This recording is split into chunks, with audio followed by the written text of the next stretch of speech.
Reserve bank of India ने repo rate 25 basis point से बढ़ा दिया है।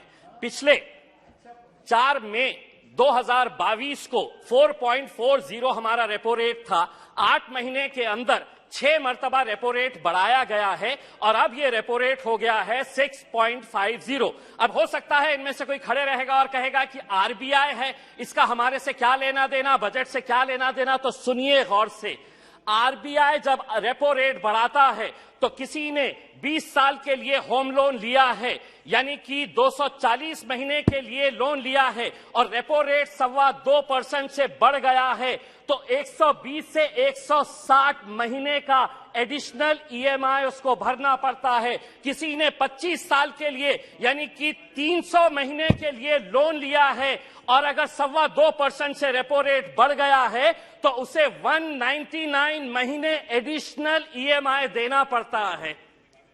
आप कहेंगे कि हमारा इससे क्या लेना देना, यही तो जादू का खेल खेल रहे कि आपने इनकम टैक्स के अंदर रिबेट दिए, बहुत सारे लोगों को खुश किया और सैलरीड क्लास को कहा कि हम तुमको इनकम टैक्स में रिबेट दे रहे हैं, लेकिन अब जिंदगी के साथ भी और जिंदगी के बाद भी तुम्हारा ईएमआई चलता रहेगा, तुम्हारा लोन चलता रहेगा करके ये एक संदेश सरकार ने दिया है। अध्यक्ष महोदय, एजुकेशन के लोन के अंदर सरकार ने जो आंकड़ा दिया है स्कूल और हायर एजुकेशन के लिए 1,12,899 करोड़, बहुत अच्छा बढ़िया सा फिगर है, जिसमें से 61% स्कूल एजुकेशन के ऊपर खर्च किया जाएगा और इन्हीं पैसों के अंदर से 14,500 पीएम श्री नाम के स्कूल्स बनाए जाएंगे। अध्यक्ष महोदय, मैं पूछना चाहता हूं, जो बच्चे आज गांव के अंदर पढ़ रहे हैं, जो जिला परिषद के स्कूलों के अंदर पढ़ रहे हैं, मेरे अहम सिर्फ अकेले औरंगाबाद जिले के अंदर अभी सर्वे करवाया सरकार के जरिए 1600, राणे साहब आप महाराष्ट्र से आते हैं, अकेले औरंगाबाद जिले के अंदर 1600 ऐसे स्कूल्स हैं जिनके सर के ऊपर बच्चों के क्लासरूम्स के अंदर पक्की छत नहीं है, टीन के शेड के नीचे ये 1600 बच्चे तालीम हासिल कर रहे हैं। उनका कसूर सिर्फ इतना है कि वो किसानों के बच्चे हैं, वो गरीबों के बच्चे हैं, वो मजदूरों के बच्चे हैं।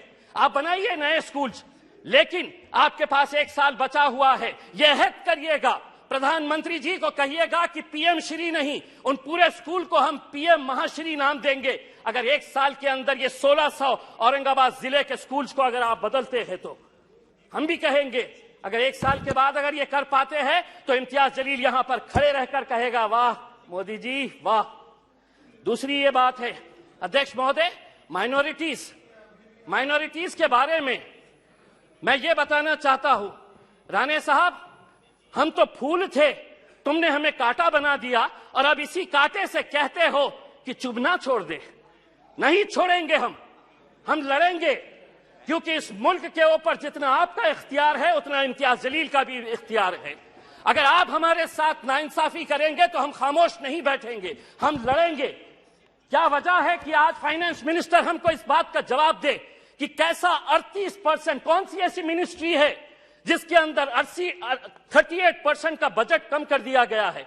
1913 करोड़ रुपया आप हमारे गायब कर देते हैं और आप ये उम्मीद करते हैं अध्यक्ष महोदय, आप ये उम्मीद करते हैं कि हम खामोशी से इसको बर्दाश्त कर लेकर के। मैं आपको बताता हूं कि नीति आयोग की पॉलिसी डॉक्यूमेंट है, the action agenda and the strategy document ने क्या कहा है, Muslims and other religious minorities in India have been lagging in several development indicators including educational attainment, gender equality and workforce participation. इसके बावजूद भी आप 38% हमारा बजट कम कर देते हैं। 2022-23 के अंदर आपका टोटल बजट जो था उसके अंदर माइनॉरिटीज के हिस्से में कितना आया, तो 0.12%। इस बार जो बजट आपने दिए हैं वो कितना हुआ है, बी अगर देखा जाए तो 0.07%। अध्यक्ष महोदय 2 मिनट। तो ये टोटल एलोकेशन अध्यक्ष महोदय, ये कितनी गंभीर बात है कि देश आगे बढ़ेगा, लेकिन माइनॉरिटीज के लिए जो बजट दिया गया है 2012 और 13 के अंदर जो बजट था वो बजट इस बार दिया गया, यानी कि देश आगे बढ़ेगा और माइनॉरिटीज पीछे रह गए। ये कब तक चलेगा? मेरी दूसरी बात यह है अध्यक्ष महोदय, आम आदमी को प्लीज फाइंड अप नाउ, अध्यक्ष महोदय एक minute, GDP, fiscal deficit, monetisation, RE, BE, इससे कोई लेना देना नहीं है। इस देश के अंदर वो सम्मान के साथ कैसा जी सकता है, उसकी फिक्र बस उसे यही रहती है। हम वित्त मंत्री से इस बजट के अंदर ये उम्मीद कर रहे थे कि वो ईपीएस 95 के बुजुर्ग पेंशनर्स के बारे में बोलेंगे, वो किसानों की आय कैसी बढ़ाई जाएगी, इसके बारे में जिक्र करेंगी। पूरे देश के अंदर कॉन्ट्रैक्ट, अध्यक्ष महोदय एक सेकंड, अध्यक्ष महोदय, पूरे देश के अंदर कॉन्ट्रैक्ट वर्कर्स जो है उनके साथ कैसी नाइंसाफी हो रही। पार्लियामेंट के अंदर भी कॉन्ट्रैक्ट वर्कर्स लगाए जा रहे हैं, उनका पीएफ नहीं भरा जाता, उनका ईपीएफ नहीं भरा जाता, ईएसआईसी का पैसा नहीं भरा जाता है। मैं अध्यक्ष महोदय ये उम्मीद कर रहा था कि जाने से पहले इस देश को तंबाकू और शराब मुक्त करके जाएंगे।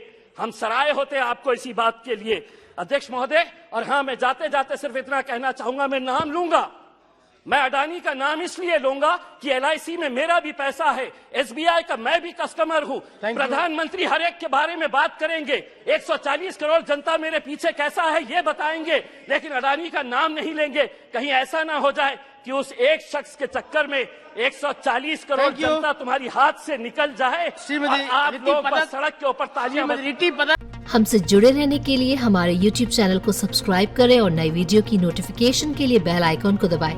अगर आप ये वीडियो Facebook पर देख रहे हैं तो लाइक जरूर करें और ज्यादा से ज्यादा शेयर करें। धन्यवाद।